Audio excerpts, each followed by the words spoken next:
여러분, 지금 이 순간에도 전 세계 어딘가에서는요, 아주 조용하지만 거대한 금융혁명이 일어나고 있습니다.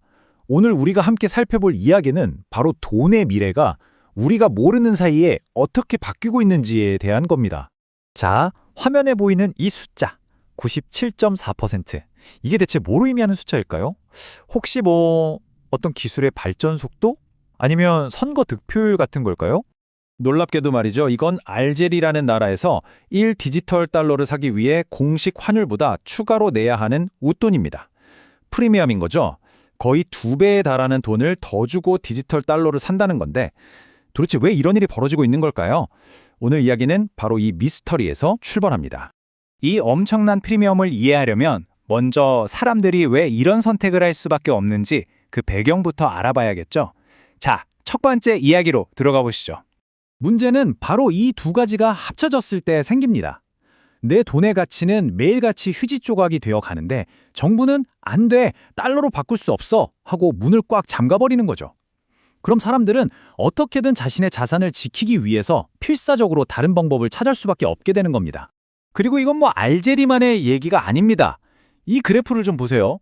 볼리비아에서는 70%가 넘는 웃돈이 또 극심한 인플레이션을 겪는 베네수엘라에서는 40%가 넘는 웃돈이 붙고 있죠. 이 숫자들 그냥 통계가 아니에요. 자국 통화 시스템을 더는 믿지 못하는 사람들의 그 절박함이 담긴 숫자라고 할 수 있습니다. 오비탈의 공동 창업자도 바로 이 점을 지적합니다. 그러니까 정부가 꽉 막아버리니까 오히려 사람들이 비공식적인 경로로 몰리고 이게 바로 이런 엄청난 프리미엄을 만들어낸다는 거죠. 참 아이러니하죠? 자, 그럼 이렇게 절박한 상황에서 사람들은 어떤 해결책을 찾았을까요? 여기서 바로 평행화폐라는 아주 흥미로운 개념이 등장합니다. 두 번째 섹션으로 넘어가 보죠. 그 주인공은 바로 스테이블 코인입니다. 달러 같은 실제 화폐 가치의 그 가치가 딱 고정된 디지털 자산이죠. 이게 기존 금융 시스템 바깥에서 작동하면서 말 그대로 기존 금융과 나란히 존재하는 평행화폐 역할을 하고 있는 겁니다. 정부의 통제를 받지 않으면서 전 세계 어디서든 달러의 가치를 저장하고 또 옮길 수 있는 새로운 수단이 생긴 거죠. 그 성장세는요, 정말 폭발적입니다.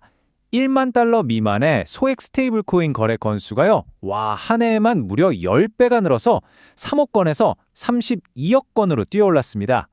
그럼 이 엄청난 성장을 누가 이끌고 있을까요?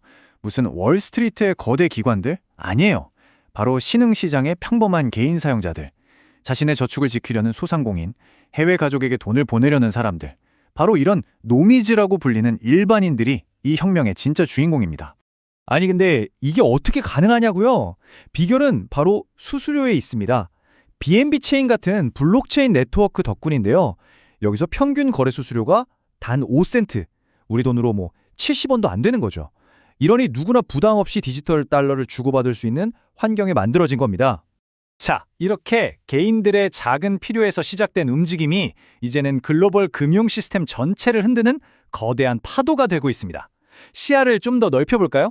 이 예시하나면 모든 게 설명됩니다. 코스타리카로 40달러를 보낸다고 생각해보세요. 기존 방식으로는 수수료가 8달러? 아니, 보낼 돈의 20%를 수수료로 내야 해요. 말이 되나요? 그런데 스테이블 코인으로는요, 수수료가 단 몇 센트에 불과합니다. 이 압도적인 차이, 사람들이 왜 새로운 기술로 몰려드는지 이제 아시겠죠? 폴리곤 CEO 마크 보이러는 이 기술이 꿈꾸는 미래를 이렇게 말합니다. 전 세계가 하나의 거대한 장부를 공유한다. 국경을 넘는 송금이 그냥 옆 동네에 돈 보내는 것처럼 쉬워지는 세상을 말하는 거죠. 정말 엄청난 비전입니다. 그리고 여기서 정말 중요한 포인트가 하나 나옵니다. 현재 스테이블 코인 거래의 99.9%, 거의 전부가 미국 달러를 기반으로 한다는 사실이에요. 이게 뭘 의미할까요? 바로 미국의 금융 영향력이 이 디지털 세계로 그대로 아주 강력하게 확장되고 있다는 뜻입니다. 자, 이제 마지막 질문에 도달했습니다. 이 강력한 신기술, 과연 기존 금융 시스템과 어떤 관계를 맺게 될까요? 어쩌면 이게 우리 시대의 가장 중요한 금융 질문일지도 모르겠습니다. 과연 이 스테이블 코인은 더 많은 사람들을 기존 은행 시스템으로 이끄는 다리가 될까요?